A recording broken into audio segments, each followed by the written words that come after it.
Taste the Daily. தஞ்சாவூரில் குழந்தைகள் கண் முன்னே தந்தை நீரில் அடித்து செல்லப்பட்ட சம்பவம் சோகத்தை ஏற்படுத்தியுள்ளது. மேலவூர் பகுதியைச் சேர்ந்த சவுந்தரராஜன் என்பவர் தனது 2 பெண் குழந்தைகளுடன் அருகில் உள்ள கல்யாண ஓடையாற்றில் குளித்துள்ளார். அப்போது நீரில் அடித்து செல்லப்பட்ட அவர் நீரில் மூழ்கி உயிரிழந்தார்.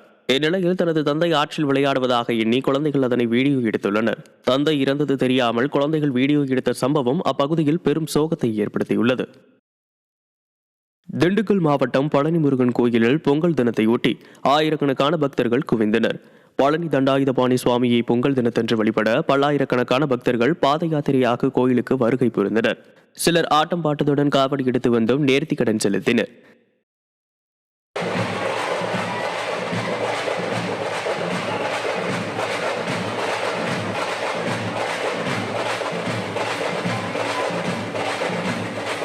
தஞ்சை மாவட்டத்தில் ஆண்டுக்கு ஒருமுறை பொங்கலன்று மட்டுமே பகலில் சுவாமி தரிசனம் நடைபெறும் பரக்கலக்கோட்டை பொது ஆவுடையார் திருக்கோவிலில் ஆயிரக்கணக்கானோர் நீண்ட வரிசையில் நின்று சுவாமி தரிசனம் செய்தனர்.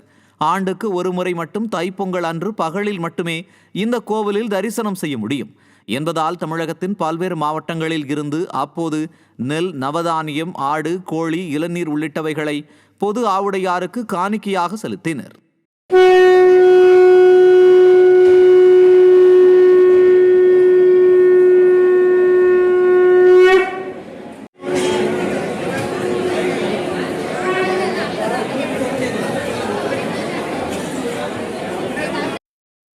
திருவள்ளூர் மாவட்டம் பொன்னேரியை அடுத்த சபரி சாஸ்தா ஆலயத்தில் நடைபெற்ற 7ஆம் ஆண்டு மகரஜோதி தரிசனத்தில் ஏராளமான பக்தர்கள் பங்கேற்று சுவாமி தரிசனம் செய்தனர்.